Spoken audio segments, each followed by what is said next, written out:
Ultimate goal is to change the behavior recognized to minimize their resource and social impact. You always want to make sure you camp at least 200 feet away from lakes and streams. So like it says, my name's Dave Lauthers, a he, they, them. You can call me Chief.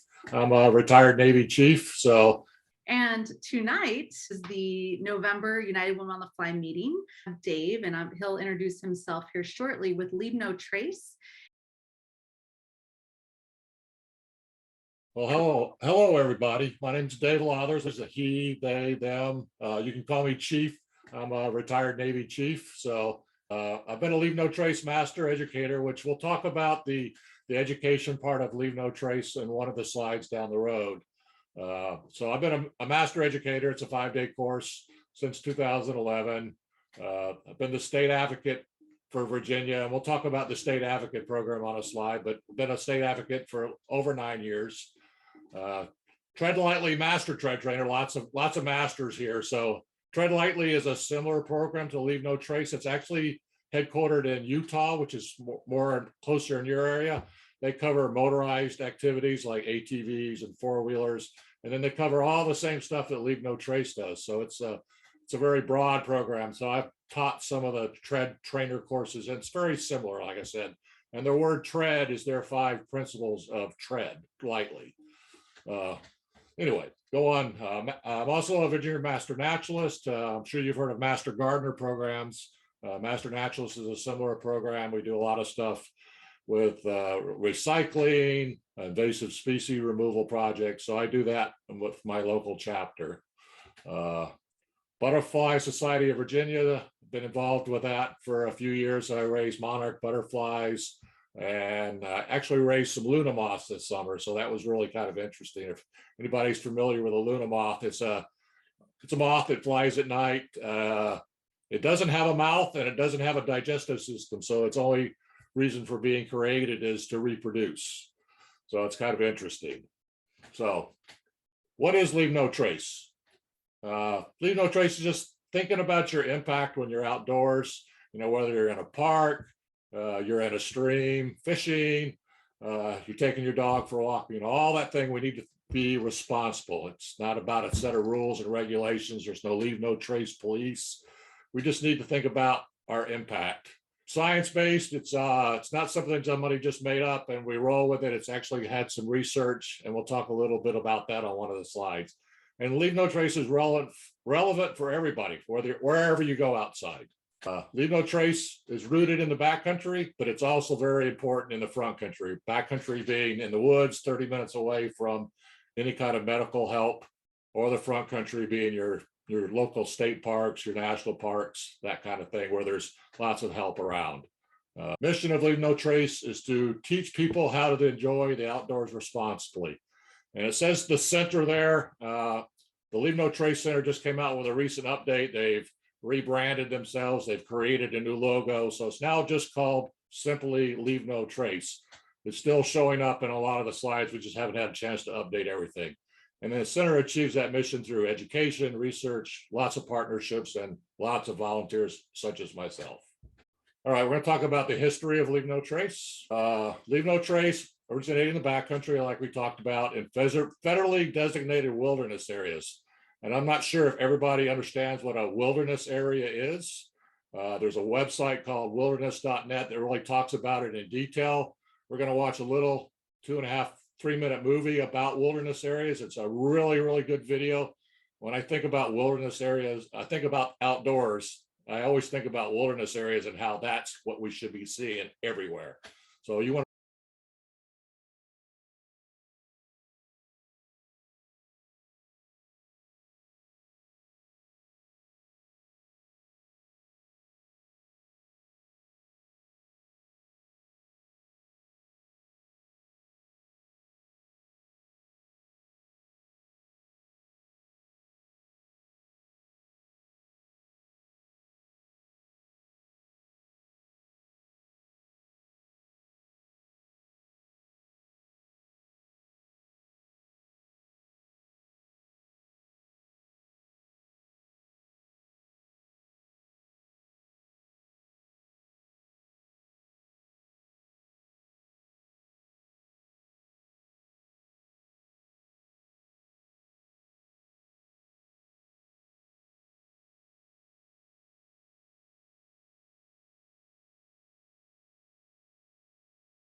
point I wanted to make is wilderness areas, based on the Wilderness Act of 1964, which is about 57 years ago. We had a big wilderness anniversary in 2014 here in Virginia to celebrate that. But wilderness areas are places that man can visit, but we do not stay. Wilderness areas, you cannot take anything mechanized or motorized into a wilderness area. So it's a pristine area, just like it was when God created it. So that's, when I think about the outdoors, that's how I think we should keep the outdoors. And that's what Leave No Trace is about. Leave No Trace was created in the 70s with educational brochures. They came out with all these different slogans, wilderness matters, wilderness ethics, minimum impact camping. And then they came up with Leave No Trace. Next, the Forest Service got involved with it. They wanted to come up with a humanistic approach to wilderness exits and think about low impact hiking and camping.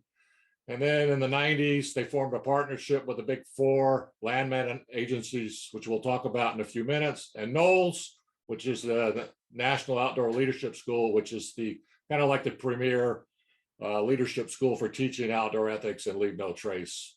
And they taught the first Master Educator course, which we'll talk about in a little bit, in the Wind River Range, which I'm not sure where that's at, but maybe some of you all have heard of it. So in '93, they had this big outdoor recreation summit in the Washington, D.C. area. They wanted to create a nonprofit. In '94, that nonprofit became Leave No Trace, Inc., which was created to establish training and education and educational materials to promote Leave No Trace. All right, next. And today, and it says 2003, but obviously we're in 2021. Leave No Trace became the Leave No Trace Center for Outdoor Ethics. And then about 2 or 3 weeks ago, they sent out an email and said, now we're going to become just Leave No Trace with no Center for Outdoor Ethics. But that's just, it takes time. So, and we have a new logo there. You can see here underneath the picture. That's the 3rd logo that I've had since I've been involved in Leave No Trace. It's just a continually changing, like everything in life. They have 15 staff members at one time. That may have changed because of COVID. We know how COVID has affected everything, but they have a pretty good sized staff in Boulder, Colorado.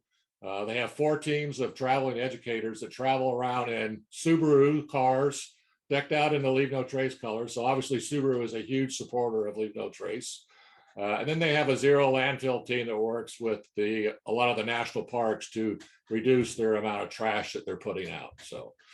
So Leave No Trace, organizational focus, educate, education, minimum impact skills, connecting people with the outdoors, and then protecting our outdoor systems by encouraging people to become lifelong stewards of our land.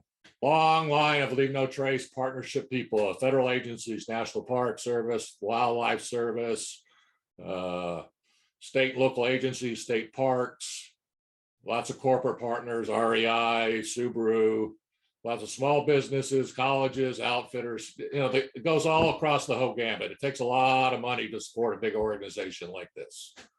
The big 5 federal agency partners. We have the United States Forestry Service, the Bureau of Land Management, National Park Service, U.S. Wildlife Service, and then of course the Army Corps of Engineers, which has just come on board in the last 5 or 6 years. And there's just a kind of map of all the federal lands, the Indian reservations throughout the United States. Obviously, most of it out west and in Alaska, which is where most of our wilderness areas are. Alaska has about 2.7% of the land in the United States that are wilderness areas. And then the lower 48 has the other 2.3%. So not a whole lot of land in the lower 48, and most of it obviously out west. 803 wilderness areas in the United States, about 111.5 million acres of land designated just as wilderness areas, 44 states and Puerto Rico. The amount of land in the lower 48 is about the size of Minnesota. So not very big. The center has formed a formal partnership with all the state parks throughout the United States through the National Association of State Park Directors.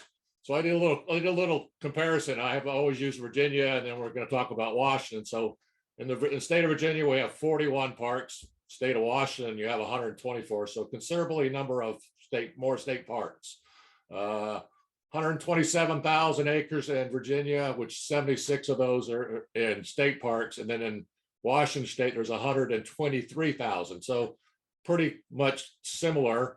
650 miles of trails in Virginia, 422 in Washington state. And then state park attendance. We only get about 9-10 million people in Virginia, and Washington state, 37.5 million last year. Huge amount. And the size differences between the Washington state and Virginia is considerably different too. So, but still 37.5 million people, that's a lot of potential impact.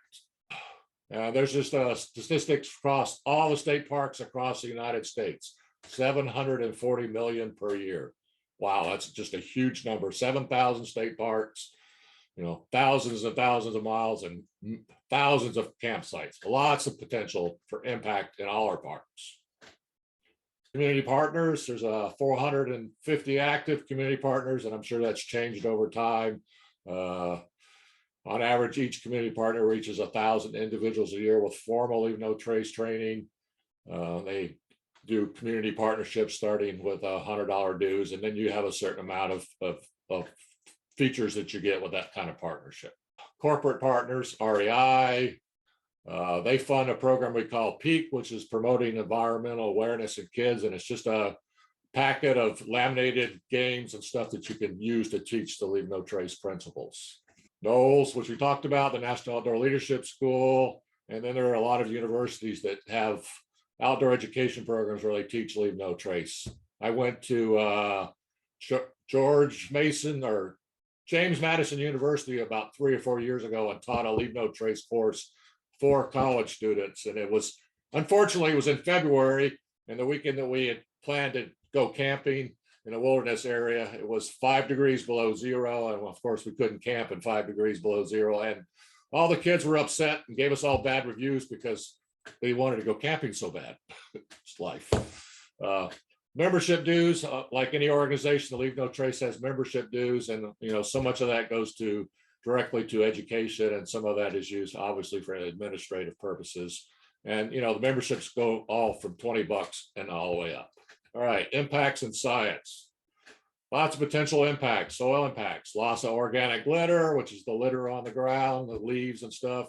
You get compactation, you get erosion, vegetation loss, invasive species, which is a real big concern, and lots of possible tree damage. Wildlife impacts, we get disturbance of wildlife, altered behavior, reduced health and reproduction, and then lots of potential water resource, turbidity, soap and fecal waste, all potential problems. Social impacts, crowding. What are the 2 big weekends? We all want to go outdoors, Labor Day and Memorial Day. Well, maybe those are the weekends we shouldn't be outdoors because everybody else is going to be outdoors.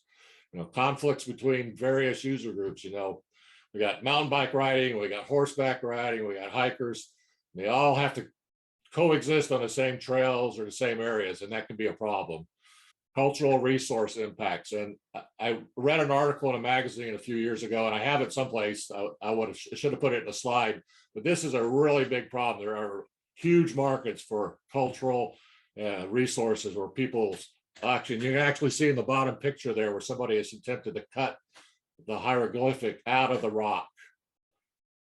So yeah, some people will go to very much extreme. So that's all very important. We need to, keep that history intact. Leave No Trace research. So there's 2 types of research with Leave No Trace. There's a human dimensions research, which tells us about visitors' perceptions, their attitudes, and their behaviors.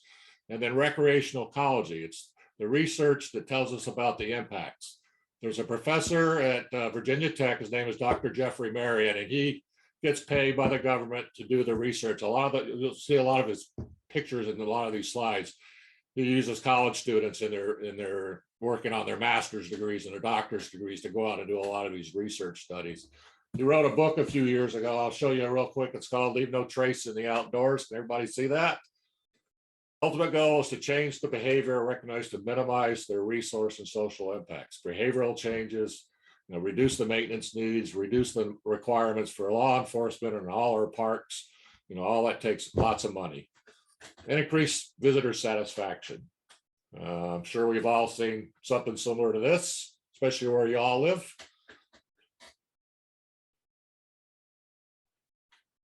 Obviously, walking on both sides of the trail there, created a big trail. I think it kind of looks like a truck trail or a car trail, but it's also potential for people to be walking on both sides instead of walking single file and creating less of an impact. Tree damage, riding on trees, big problem. Fire pits. Fire is a big problem. Burning waste in a fire is definitely a no-no. Litter everywhere, yeah. Especially since the pandemic, we've probably had bigger problems with trash and stuff because there's been less people out policing these areas. Yeah, that's just kind of bad there too. I've seen some spots like that in places. Too many people in one place at the same time.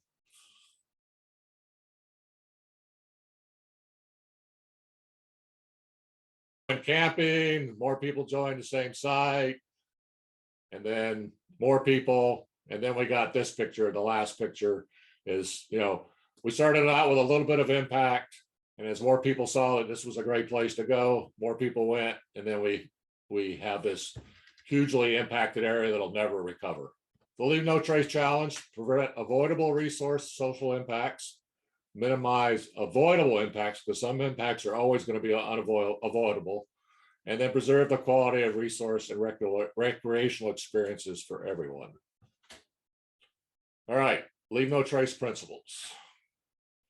And there they are, the 7 principles: plan ahead, prepare, travel and camp, dispose of waste, leave what you find, minimize campfire impacts, respect wildlife, and be considerate of others. And we're going to talk about each one in detail.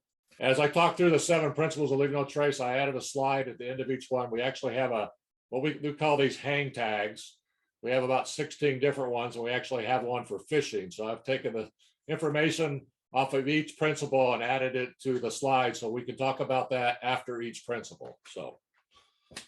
And the impact monster. It's an elusive, mystical creature created by visitors and thought to be responsible for a majority of resource impact. This rare sighting occurred in a U.S. park in Utah, and it's actually a true story. It was a Mormon church of Boy Scouts that were in a park. It's called Goblin State Park, and they have these rock formations that have been there for millions of years, and 2 adult leaders thought it would be interesting to see if he could push it and knock it over, and that's what happened. So they destroyed something that had been there for millions of years. So we talk about the impact monster a lot. He's everywhere. All right, Leave No Trace outdoor skills, front country program, obviously where we go camping with our family in a state park or local park. Lots of potential issues there because more people are going to go there than they are going to go in the backcountry, obviously. Much easier to get to.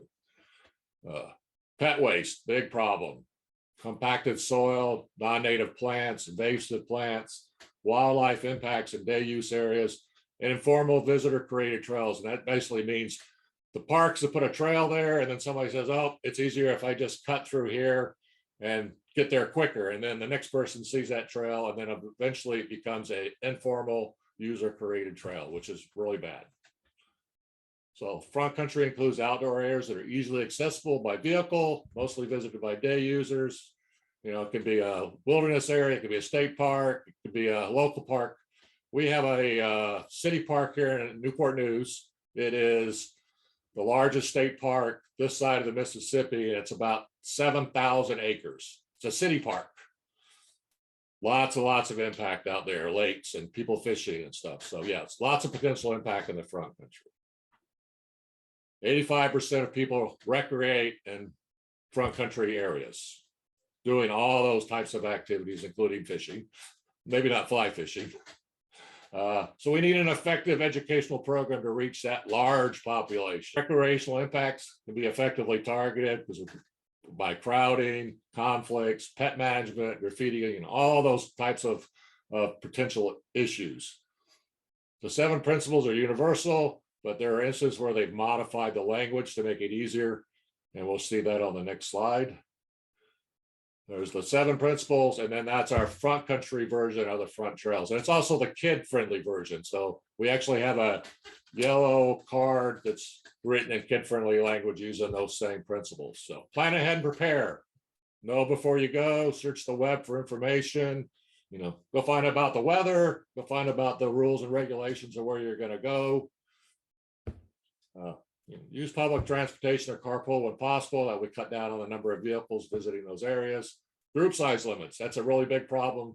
If you're going to, especially if you're going to go into a backcountry area or to a national park, there's probably going to be a group size limit. It's going to be anywhere probably from 8 to 10 people, and that's most. So if you plan on going someplace and you need adults or you have kids, it's definitely something to think about. Permits are always going to be required in a lot of places.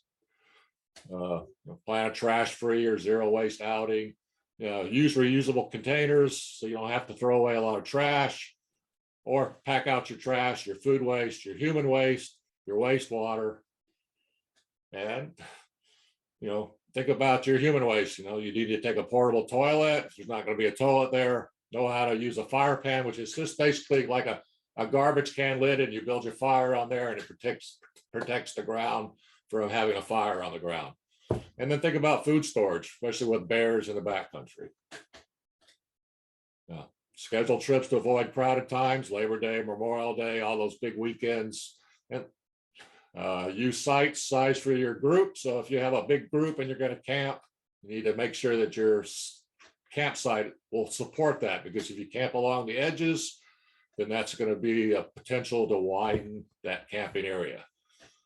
Firewood's a big problem, especially with invasive species. Obviously, we want to learn and teach and practice leave no trace. Pets, a lot of places there may not be allowed. Make sure we have a leash if it's going to be required. And personally, I think you should always have a leash unless you have a very well-trained dog, and bring bags to dispose of their waste. Hiking options, 10 essentials, just basically making sure you have a first aid kit, water, food, make sure you tell somebody where you're going and when you plan to be back, and make sure you wear the appropriate footwear. And there we go, plan and prepare fishing. So know the local fishing and boating regulations for the area you're going to fish. Make sure you have the right license, stamps with you. If you're going to use a boat, make sure you have a flotation device.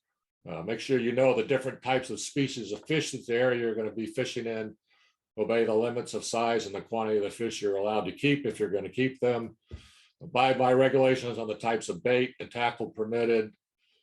Obviously, we want to prepare for extreme weather hazards and emergencies, and plan your trip to avoid times of high use. Travel and camp on a durable surface. So a durable surface is just basically a surface with little or no impact. Concrete's going to have no impact. Rock and gravel, sand on the beach or on a lake bed,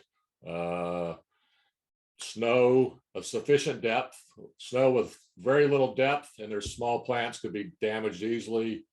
Some areas like marshes, small plants and other things like that are areas where we don't want to be hiking. If driving off-road is necessary, we want to make sure we stay on a durable and dry substrate. Stick to formal and well-established trails whenever possible. One of the things when we hike in the outdoors, if you're in a pristine area, which is like in a park where nobody's ever been, you want to make sure that everybody walks spread out so we don't create a trail. But if you're in an area where there are trails, then we want to hike on those. Try to restrict your trampling to non-vegetated substrates and never create new trails or enlarge campsites like we talked about. Dry grassy fields are the best for large group activities. Dry being the important word. Wet grass, lots of potential impact, but dry grass will recover quickly. Recreation ecology studies reveal that trampling can be minimized when you stick to rock and natural barren substrates. Best to walk on the center of the trail, even if there's a mud puddle there. If you don't prepare ahead and wear the proper shoes, if you know it's wet, you are going to have to walk through that mud puddle anyway. Confine traffic to non-vegetated organic litter, and try to stay on dry grass and avoid the small plants. Obviously, they sought out the most durable surface to have their little meeting in the outdoors. Take only pictures, leave only footprints. Travel and camp on durable surfaces for fishing. Durable surfaces include rock, gravel, water. Established trails, campsites, sand or snow of sufficient depth. Concentrate your use on existing trails, campsites, and boat launches. Focus activities where vegetation is absent. Avoid trampling aquatic vegetation when wading. So maybe when you go to that stream and you need to check out the stream where the best place to go in at, because there may be vegetation there growing, maybe spawning areas there. Enter and leave water sources at places where the banks are low and where there are gravel bars. Disperse your use in a pristine area. And you always want to make sure you camp at least 200 feet away from lakes and streams, from other campers, and from trails. 200 is the magic word, and leave no trace, so the magic number. All right, dispose of waste properly. Pack it in, pack it out. Use wild-proof trash receptacles or carry it home. I'm sure everybody's seen a bear barrel or a barrel box that they have in a park. Store all food and trash. We don't want wildlife to obtain any human food. Never burn trash in a fire, because it'll never ever burn out, and it'll always be there, and it's probably going to have some sort of chemicals or something bad that's going to contaminate the soil. And burning trash in campfires can leave toxic residues. If you carry it in the woods, they bring it out. Otherwise, it's simply trash. What's worse than smelling or seeing dog poop? Stepping in it. So true. Pick up poop, bring a plastic bag, clean up after your pet. Dog waste contain giardia and the eggs of roundworms, hookworms, and tapeworms. All nasty stuff.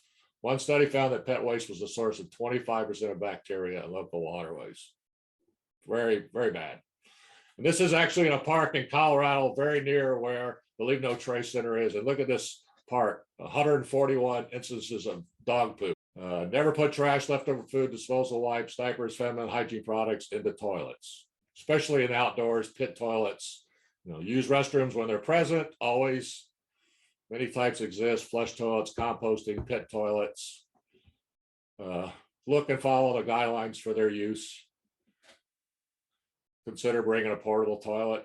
It's always a possibility. Or use a cat hole. I'm not sure if everybody knows what a cat hole is, but we're going to find out on the next slide. So a cat hole is just a way, it is the most accepted way of burying your waste below the tree line. So it's basically digging a hole 6 to 8 inches deep, doing your business, covering it back up, and then you put a stick in it to stir it up before you cover it up. And then the stick also tells somebody that somebody's dug a hole there, and a kind of an indication. This is the most accepted way. Before this, they actually told us to wipe our poo on the rocks and let it dry. So we've moved up a lot since that. Dispose of waste for fishing.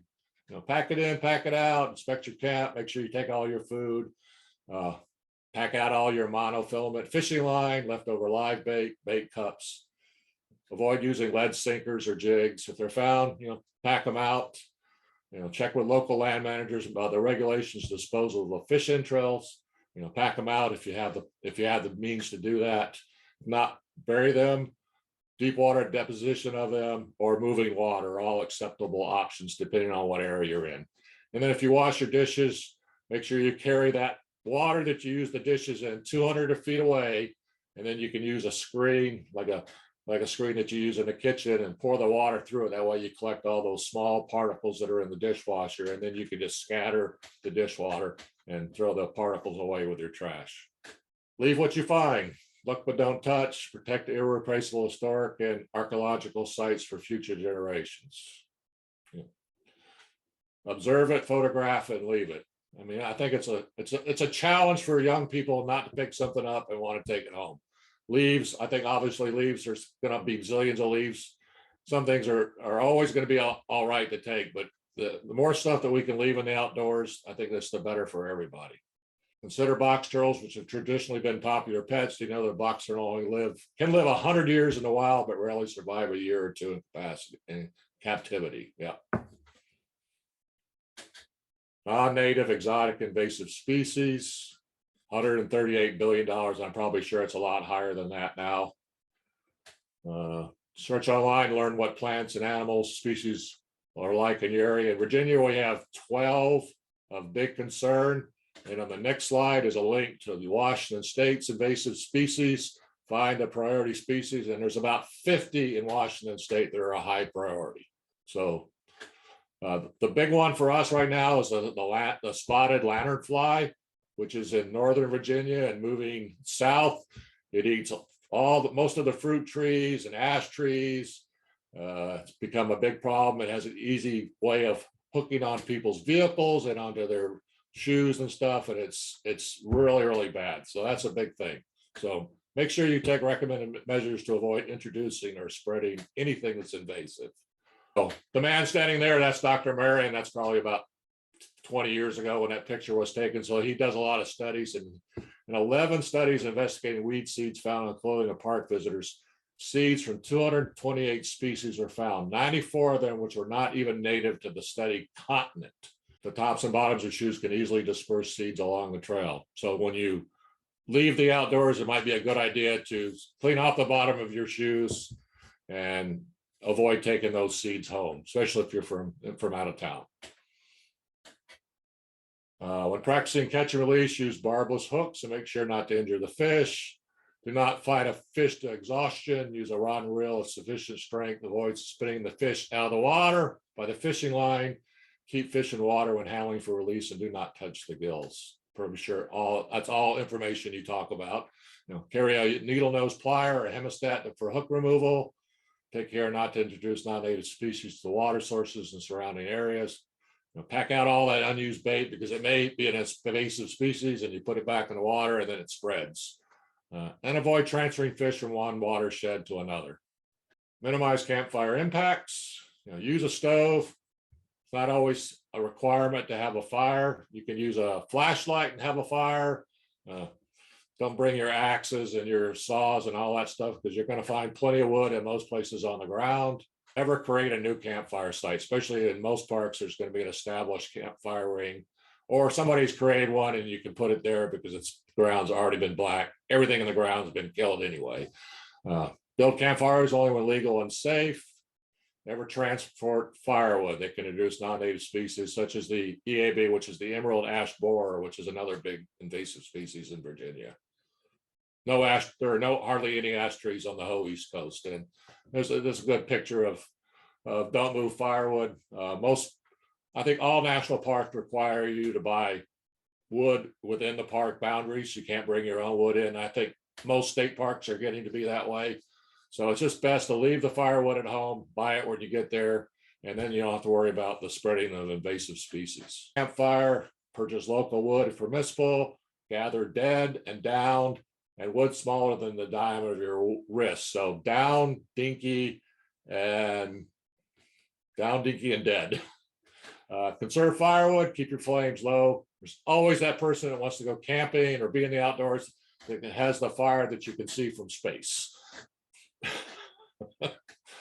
Break by hand and burn all wood to ash. We don't want to leave any wood in the fire ring. And then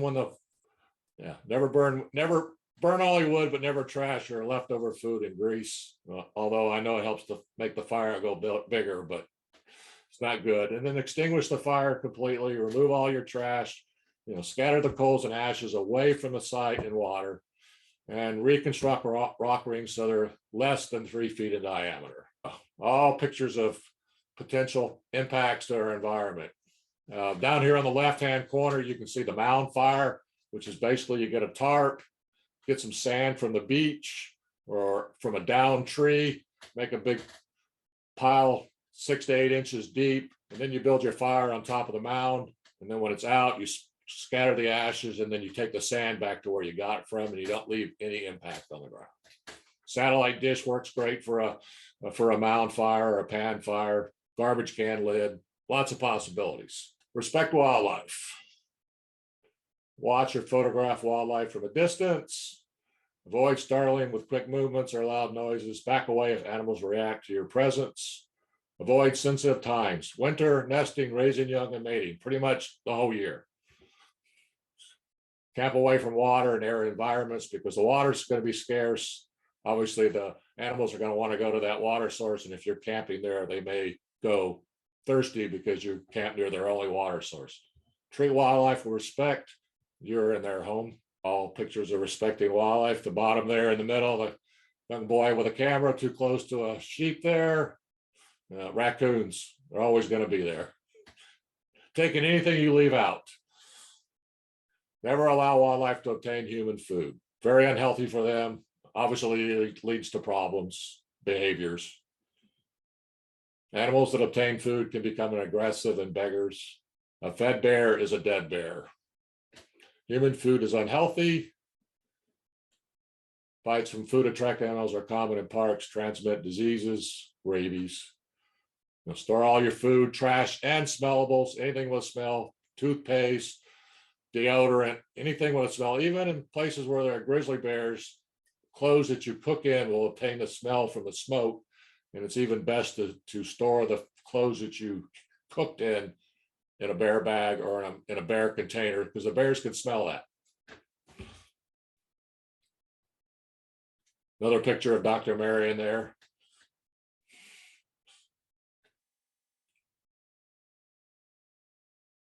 Oh, pictures of places to store your food in a bear container properly. Bear barrels, all sizes and shape. The top right-hand corner is probably in Alaska, because I think that's a grizzly bear, and that's an electric wire fence to store their, their smellables and stuff. I never realized that grizzly bears were blonde and not black or gray until I was in Alaska recently, and I saw 3 grizzly bears. So it was an interesting experience from a bus. Fun fact too, Yeti coolers are actually considered bear proof. Oh, really? Oh yeah, like a lot of some of the rivers and wilderness rivers in Montana and also in Alaska, you have to have your food in a bear proof container, and a Yeti cooler is actually considered bear proof. So just FYI. FYI. FYI. Bear bags. There's an example of bear bag being stored above the ground, 12 feet, 5 feet. And then in the left-hand corner there, just talks about when you're camping outdoors, your sleeping area, your place where you hang your food, and then your kitchen should all be at least 100 yards apart. And then, obviously downwind from the animals that potentially be in the woods. May not be easy in some places, but yes. And then respecting wildlife, control your pet. Obviously, this dog has had a really bad day. Somebody should have kept him on a leash. Respect fish by humanely dispatching catches you or keeping with a quick blow to the back of the head with a rock or solid object. Is that acceptable still? Yes. Yeah. Okay. Yep. I just wanted to make sure, because I know the Leave No Trace Center updates these on a regular basis, but I wasn't sure if this had been updated. So, Yep. All right. Refrigerate your fish quickly to avoid wasting. Check your local regulations on stringers. Obviously, use caution when cooking fish in bear country. Never feed wildlife, and obviously control your pets or leave them at home. When possible, avoid recreating close to other groups. 200 feet rule. Preserve the natural quiet. Notice how other visitors react to your group and take action to avoid conflicts. Share the trail. Obviously, there's a problem here. Obviously, people are not sharing the trail. If there a group had come down the trail, everybody would have had to get out of the way, and that could be a potential problem. Plan your trips to avoid popular attraction features or trails during periods of high use. McNaffy's Knob on the Appalachian Trail is a huge popular area here in Virginia, and they've actually had to restrict the number of people that go to it every day because of the amount of people that want to go visit that. Obviously, beautiful view. Respect property, secure permission from owners before venturing onto private lands. Be friendly and courteous to the owners and thank them for letting you use their property or to cross it. Leave no trace of your visit. Leave gates as you found them. The owner might have had it open for a reason or closed for a reason. Do not disturb livestock, crops, or structures. Manage your pet. We've talked about that a lot. Show respect for other visitors by keeping your pet under physical strain or consider leaving it at home. monitor your dog, make sure it doesn't bother or frighten other visitors or get into food or trash. Preserve the quiet, turn your music down or put on headphones. Be discreet in use of phones and other digital devices. You can't use a phone out in the outdoors most places anyway. So some quick programs that we have at Leave No Trace. They've launched this program called Leave No Trace in Every Park. It's just a focus to try to get more people involved in parks throughout our country, and they're doing some concentrated visits to some of these parks, and we'll talk about that in the next couple slides. Gold standard sites. By receiving this high standard recognition, gold standard sites become exemplary models, encouraging public lands to ensure that Leave No Trace education is part of everyone's experience. So the video that's on the San Juan Islands link, you can share that with everyone. And this is basically a discussion from some of the park managers at the San Juan Islands, how they've gotten Leave No Trace involved in that park. And it's a really beautiful place. I've never used, Heather said she's been there. It looks like a nice place to visit. So you can show that another time. Awesome. I will share that. Everyone will get an email at the end or in a couple days, and I'll make sure I have every single link that we've talked about with this. So awesome. Leave No Trace for every kid, just getting kids into parks. I've been involved with the Girl Scouts the last couple of summers, except last summer, obviously because of COVID, where they do a Girl Scout in the state park day every day. I've driven to North Carolina. I've driven to some places in Virginia, and actually this year I just got back from West Virginia a couple of weeks ago and did a park in West Virginia that was really nice. So getting the Girl Scouts and the Boy Scouts involved, getting people certified for their camps to offer Leave No Trace formal education. So good program. Leave No Trace Hotspot program, which is, like I talk about, the concentrated visit from Leave No Trace. Anybody can nominate a hotspot. They've been doing this for about 10 years now. The next slide will show some links, some areas where they did in 2020. You can see, fixed. Yeah, right there. So that's all the spots they did in 2020. They've been doing spots all year this year, and they've already got nominations in for 2022. But when the link comes out for next year for 2023, if you're interested in getting maybe an area like a state park or an area that you think maybe needs a concentrated visit, then I would nominate it. So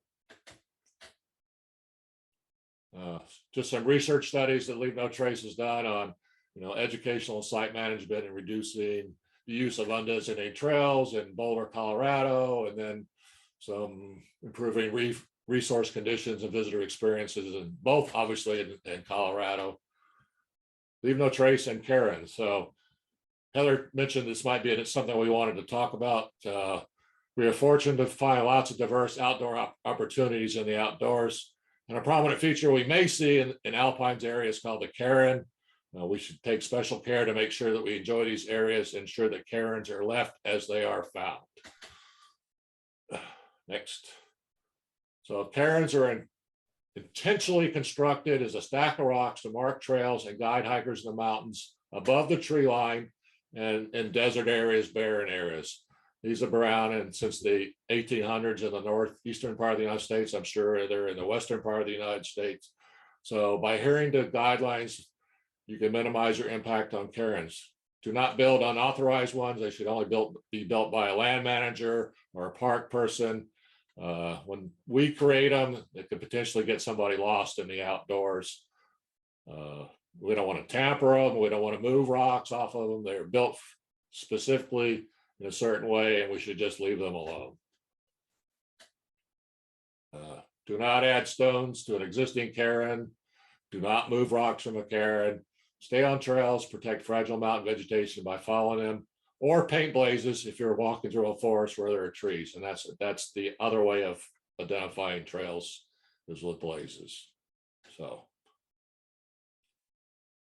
peak, we talked about a little bit. It's just the promoting environmental awareness in kids. And it's just a bunch of prepackaged kits. I have 2 sets of kits that I have. If anybody wants to borrow them, they just send me a check and I send it to them, and then they use it, they send me back and I tear the check up. So just a bunch of activities, and you can find a lot of these stuff online too. So lots of potential online. We have an online awareness workshop. peak resources. As a master educator, I have to take a master educator refresher course, and that's on the next slide. It's just an online course I take every 2 years, peak online, just different activities. Master educator refresher course. It's actually a pretty hard course if I'm teaching courses, and I haven't taught a course in a couple of years, so I'm not required to, but it's still hard. All right. The Subaru Leave No Trace Traveling Trainer Program. It's just like we talked about earlier, it's we have 4 groups. We drive around in Subarus about 8 to 10 months a year, visiting parks and recreational events. And just, they have a car there, they have a big tent, they give out cards and do all kinds of trainers. And they usually have their Bigfoot costume. That's our mascot, Bigfoot. Bigfoot is our mascot. Obviously, he's doing a really good job of leaving no trace. State advocate program, that's what I do. Most states have state advocates. I got a link there at the bottom. It says Washington. We are currently looking for a passionate individual to leave no trace movement in Washington. So there's always a potential for somebody to get involved with that. I started out over 9 years ago, and I'm still here almost 10 years. So it's been rewarding. We talked about leave no trace in the front country. And front country, lots and lots of potential people. International programs, Canada, New Zealand, Australia all have leave no trace programs, and there are lots of other countries in the world that also have them. Leave no trace training. We're basically doing an awareness workshop, which is 30 minutes to a full day of introduction to leave no trace. Training course is a 2-day, 16-hour course taught by master educators. And then the master educator course is a 5-day, usually 1 or 2 days in camp, and then a 3-day on the trail backpacking experience. So I've taught over about 20 leave no trace training courses over the last 10 years, mainly in scouts. And then I've been on staff for at least 1 master's course. So these are all master educator course providers as it stands right now. Boy Scouts of America, the bottom logo, does more training courses than all the others combined, because obviously they're volunteers and they can teach them at a much cheaper price. So most of those organizations teach a trainer course $200 to $300, where Scouts I would charge less than $75. So if you want to get trained and leave no trace, find a Boy Scout unit. Lots of social media. I have a Leave No Trace Virginia Facebook page, Twitter, Instagram, all that kind of stuff. Lots of publications, materials. The ethics cards are what I was talking about, the hang tags. We have 16 different cards, fishing, wild, winter recreation, hunting, lots of possibilities, lots of brochures. The book, there's Dr. Marion's book in the bottom, Big Pack. All that stuff's available on the Leave No Trace website. How can I get involved? Join as a member. Practice it when you're outdoors, please. Visit Leave No Trace website, educate yourself. Tell others about it. Take a course. Introduce a kid to Leave No Trace through a peak online. And simply put, enjoy the outdoors responsibly. There were 2 things, actually, 2 reasons why we invited you and Leave No Trace was because there were a couple of posts. One was a post about the flyberries. So there's certain people that are they're attaching like these flyberries where they're attaching them to a tree and or a post and it's a great concept where you share, you take a fly, you give a fly. I like the book libraries outdoors. Yeah. So it's a great concept. It's so wonderful. But there was actually some concern. Some individuals had messaged me and wanted United One on the Fly to take a stand on that. And so I thought it was good to just learn the 7 principles and just learn about the Leave No Trace and, that sort of thing. So my concern would be how they were attaching it to the tree, damage to the tree. Right. So, and the other was Karen. So, sometimes people will move different and take rocks from the rivers and build certain things or build a dam.